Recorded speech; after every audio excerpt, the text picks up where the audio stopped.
চাঁদাবাজির পুরো নেটওয়ার্ক কিন্তু এখনো আওয়ামী লীগের দখলে।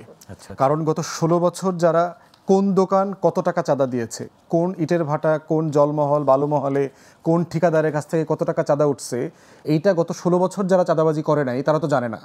এই জন্য চাঁদা উঠানোর জন্যই আগের আওয়ামী চাঁদা উত্তোলনকারী গোষ্ঠীকে সবাইকে রাখা হয়েছে এবং পরিমাণ বাড়ায় দেওয়া হয়েছে। কারণ হচ্ছে টাকার কিছু অংশ এখনো কলকাতায় পাঠাইতে হয়। যারা চাঁদা উঠান তাদের অনেকে আমাকে এইটা পুরো অঙ্কটা বুঝায় বলছে যে চাঁদার পরিমাণ আগে থেকে বেশি কেন। ধরেন একটা টেম্পো স্ট্যান্ডে আওয়ামী লীগের সময় ৭০০ টাকা চাঁদা দিত সিএনজিওয়ালারা অথবা ওই যারা ওই টেম্পো টাইপের যানবাহন চালায়, বলে যে আমরা এখন ১৯০০ টাকা দিই, ১৮০০ টাকা দিই। তো যিনি উঠায় তাকে জিজ্ঞেস করলাম যে টাকা বেশি নিচ্ছ কেন, বলে যে আগের যারা চাঁদা উত্তোলনকারী আছে ওদের ফিজ আছে, আমারও একটা অংশ নিতে হয়, এর বাইরে যোগ হয়েছে হচ্ছে ওদের নেতারা আবার কলকাতায় এখন পলাতক, মালয়েশিয়াতে পলাতক। একেবারে ওর ভরণ পোষণের টাকা এই জায়গা থেকে আমাদের বের হওয়ার জন্য আসলে কি করতে হবে? একেবারে 10 সেকেন্ড লড়াই। দেশের মানুষকে নাগরিক হইতে হবে। এই দেশ যে আপনার, এই দেশের সম্পত্তি যে আপনার, এই মালিকানাটা নিতে হবে, দরদ দিয়ে দেশটার জন্য কাজ করতে হবে।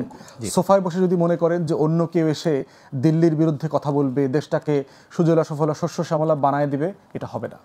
এই আওয়ামী স্পেন্সার গোষ্ঠীর কে মানে তাদের যে ফ্যাক্ট যে তাদের ফেরাউন পালায় চলে গেছে এবং এই ফেরাউন নীল নদীতে ডুবে গেছে, সে গঙ্গাতে ডুবে গেছে মোদির বাড়ির পাশে, এই ফেরাউন আর দেশে ফিরবে না, এই ফেরাউন আর কোনো নেতৃত্ব নিতে পারবে না।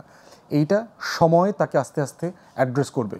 এবং ইতিমধ্যে আমরা যারা তৃণমূলের রাজনীতি করছি, এখন আমাদের নির্বাচনী এলাকাগুলোতে যাচ্ছি, আমরা দেখতে পাচ্ছি বড় বড় দলগুলোর ছত্র ছায়ায় এলাকার আওয়ামী লীগের নেতাকর্মীরা তো এলাকাতে আছে, রেগুলার টাকা পয়সা দিচ্ছে। হ্যাঁ, রেগুলার টাকা পয়সা দিচ্ছে। শুধু তাই না, চাঁদাবাজির পুরো নেটওয়ার্ক কিন্তু এখনো আওয়ামী লীগের দখলে।